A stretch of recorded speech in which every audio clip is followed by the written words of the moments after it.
আসসালামু আলাইকুম, সবাই কেমন আছেন? আশা করি সবাই খুব ভালো আছেন।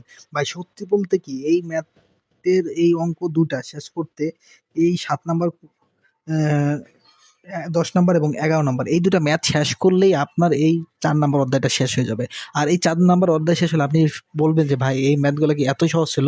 বাজেটের অঙ্কগুলো কিন্তু করতে আসলে আমরা অনেক ভয় পাই। তো আমরা এই অধ্যায়ে কিভাবে বাজেটের অঙ্ক করে শেষ করব এবং সহজভাবে বোঝার চেষ্টা করব, তো ভিডিওটি শুরু করা যাক।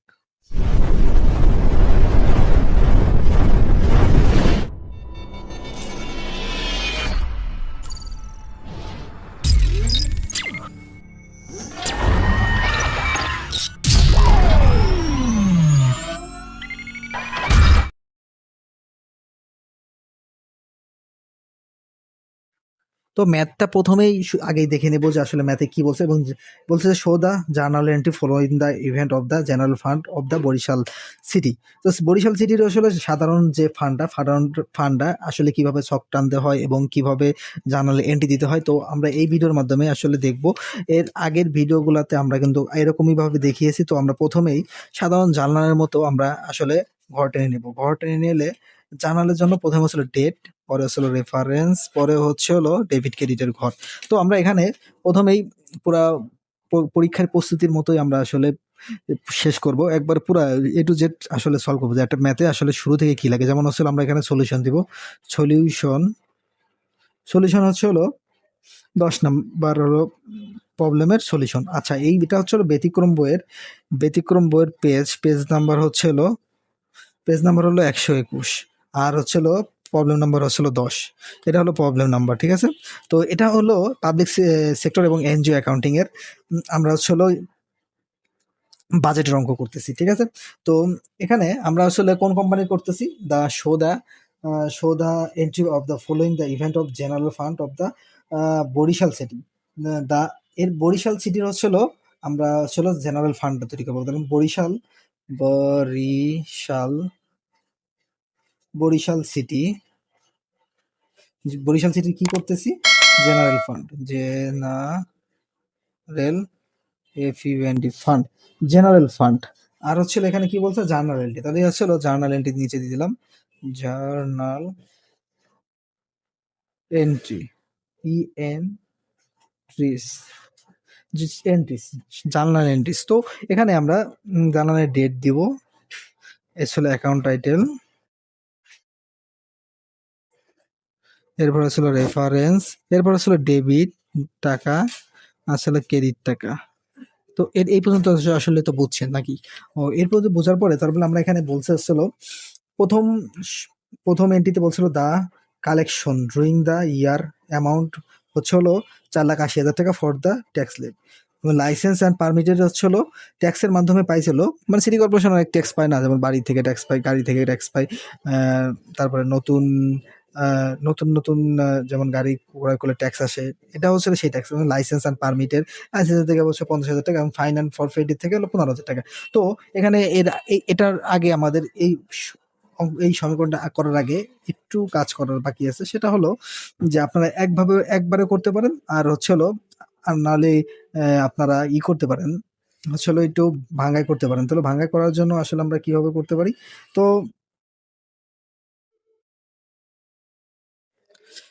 তো আমরা এখানে একটু করে আসি, ওয়ার্কিং কাজটা করে আসি। ওয়ার্কিং কাজটা হচ্ছে হলো আমরা এখানে কালেকশনে কি পাইছি? ট্যাক্সের থেকে পাইছি হলো ৪,৮০,০০০ টাকা। ৪,৮০,০০০ টাকা ছিল ট্যাক্সের থেকে পাইছি। এরপরে হচ্ছে হলো লাইসেন্সের থেকে পাইছি হলো ৫০,০০০ টাকা। লাইসেন্স লাইসেন্স লাইসেন্স থেকে ৫০,০০০ টাকা, এবং ফাইনের থেকে পাইছি হলো ১৫,০০০ টাকা।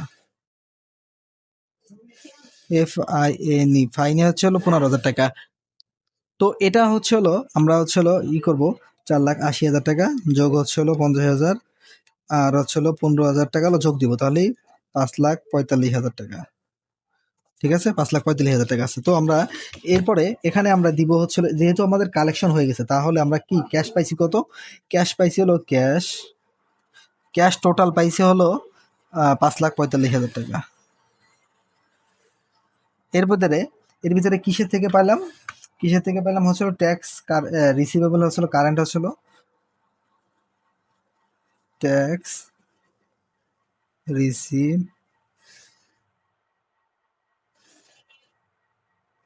ট্যাক্স রিসিভেবলের থেকে হচ্ছে হলো 4,80,000 টাকা, আর হচ্ছে হলো আর 65,000 টাকা হচ্ছে হলো রেভিনিউ। রেভিনিউ হচ্ছে হলো 50 প্লাস 15,000, তাহলে 65,000 টাকা। এই অঙ্কটা আপনি দেখে দেন, এখানেই দেখেন the collection of the year amount হচ্ছে হলো 4,80,000 টাকা হচ্ছে ট্যাক্স, লাইসেন্স অ্যান্ড ফরফিট হচ্ছে 15,000, ফাইন অ্যান্ড ফরফিট। মানে কালেকশনটা কিন্তু শুধু হচ্ছে হলো টোটাল হয়েছিল 4,45,000, এর ভিতরে ট্যাক্স হলো 4,80,000 এবং হচ্ছিল রেভিনিউ হচ্ছিল আয় হচ্ছিল 65,000 টাকা। সেটা হচ্ছিল লাইন্স অ্যান্ড ফরফিট থেকে। এরপরে আগের মতোই অঙ্ক, সেটা হচ্ছিল এই অঙ্ক, এটা আসলে সবার বোঝাতো কথা, কারণ আসলে এটা আগে এটা হচ্ছে purchase order for material and supply war.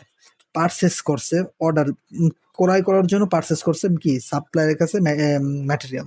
তো এখানেও কিন্তু অর্ডার করছে এখানে কিন্তু হাতে পাইনি। তো হাতে না পেলে আমরা আসলে এস্টিমেটেড এস্টিমেটেড সরি এনকামব্যারেন্স এনকামব্যারেন্স এনকামব্যারেন্স হচ্ছে হলো আমরা হলো 10 লাখ টাকার হচ্ছে হলো সাপ্লায়ারকে অর্ডার করছি। আর হচ্ছে হলো রিজার্ভ ফর এনকামব্যারেন্স, রিজার্ভ ফর এনকামব্যারেন্স হচ্ছে হলো 10 লাখ টাকা। 10 লাখ টাকা আসলে আমরা রিজার্ভ রেখে দিয়েছি, তো এখনো আসে নাই। সো আমরা অ্যাকাউন্টের থেকে মানে এই টাকা বাবদ আলাদা করছি যাতে এটা খরচ না করা হয়, ঠিক আছে, যাতে ম্যাটেরিয়াল আসলেই আমরা আসলে পেয়ে যাই। তো 2 নম্বর সমীকরণ হচ্ছিল এ ট্যাক্স লেভ আসলে 60 লাখ টাকা was recorded, it is estimated that হচ্ছিল 2% of the levy will be uncollect. মানে হচ্ছে হলো 100%-এর 2% কালেক্ট, 100% হচ্ছিল 60 লাখ টাকা। তো এখানে হচ্ছিল ট্যাক্স রিসিভেবল, ট্যাক্স ট্যাক্স হচ্ছিল রিসিভেবল,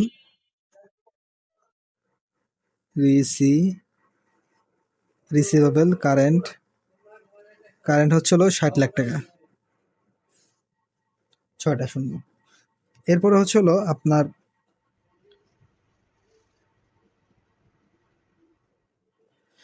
ট্যাক্স হচ্ছিল 50 লাখ টাকা, এটাই 50 লাখ টাকা। ওকে, 50 লাখ টাকা। তো এখানে 2% হচ্ছে হলো 5%, এখানে 2% না, এখানে হচ্ছিল 5%, আগের অঙ্কে হচ্ছিল 2% ছিল। তো এখানে হচ্ছিল 5% আসলে কত,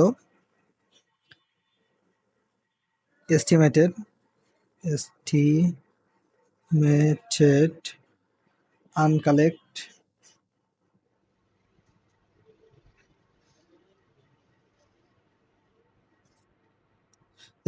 আনকালেক্টেবল 50 লাখ গুণ হচ্ছিল 5%, 5%। তো 5%, 50 লাখ টাকার উপরে যদি 5% দেওয়া হয়, 3 3 6 গুণ 5% হচ্ছিল 2,50,000 টাকার মতো আসে। হ্যাঁ, 2,50,000।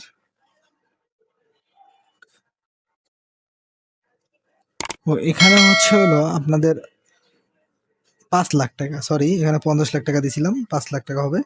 5 লাখ টাকার হচ্ছিল 5% হচ্ছিল 5 লাখ টাকা, 5 লাখ টাকার 5% হচ্ছিল 25,000 টাকা, 25,000 টাকা। আর এখানে হচ্ছে হলো আপনাদের রেভিনিউ মানে ট্যাক্সের থেকে রেভিনিউ আয় হয়েছিল কত, 5 লাখের উপরে গুণ হচ্ছিল 95, 5% আনকালেক্ট হয়েছে, তাহলে কি থাকে 95%।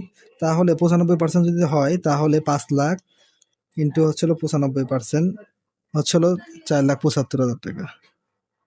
ওকে, বোঝাতে গেছে এবার। তো এরপরে আরেকটা ছিল, সেটা হলো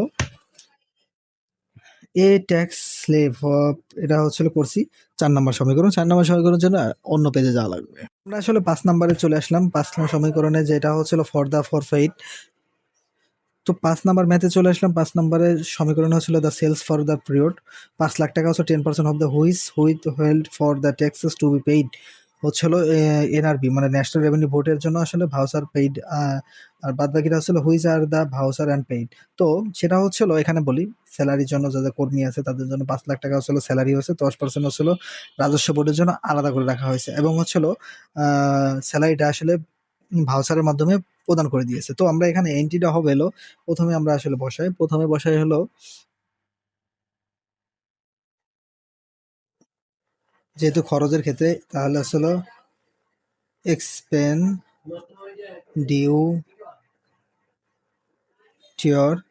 এক্সপেন্ডিউটর হচ্ছে হলো আমাদের হচ্ছিল 5 লাখ টাকা, মানে খরচ, টোটাল খরচ হচ্ছে হলো 5 লাখ টাকা। এখানে হচ্ছে হলো ন্যাশনাল রেভিনিউ বোর্ড, তাহলে due to N B R national revenue বোর্ডে হচ্ছে 5 লাখ টাকার উপরে 10% হচ্ছে হলো ট্যাক্স, 50,000 টাকা। তো 50,000 টাকা হলো আমরা এখানে কি করব, 50,000 টাকা হলো ক্রেডিটে রাখবো, কারণ এখনো প্রদান করা হয়নি। 5 লাখের 10% হলো 50,000 টাকা, আর থাকে কত, 4,50,000 টাকা। 4,50,000 টাকার সেটা হচ্ছিল আমরা কি করব, ভাউচারের মাধ্যমে কাদের দিব, ভাউচার করব। ভাউচার করার জন্য হচ্ছিল ভাউচার ভাউচার করব কাদের জন্য, এই স্যালারি দেওয়ার জন্য। তাহলে ভাউচার ভাউচার পেবেল,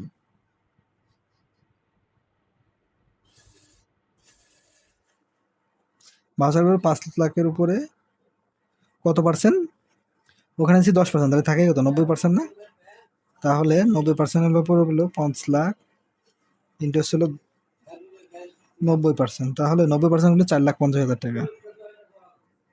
4,50,000 টাকা হলো ভাউচারের মাধ্যমে ভাউচার করছি। তো ভাউচার করলে ভাউচারের এখন স্যালারি কিন্তু দিতে হবে, ভাউচার পেবেল, ভাউচার পেবেল হলো 4,50,000 টাকা। আর হচ্ছে হলো ভাউচার দিলে কি দিলাম, স্যালারিতে ক্যাশ দিলাম হচ্ছে হলো 4,50,000 টাকা।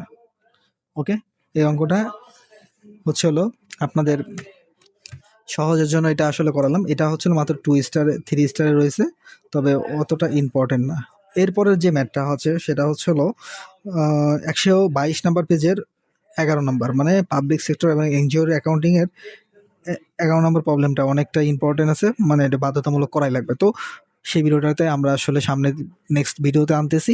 তো সেই পর্যন্ত ভালো থাকবেন, সুস্থ থাকবেন, আল্লাহ হাফেজ। Fearless.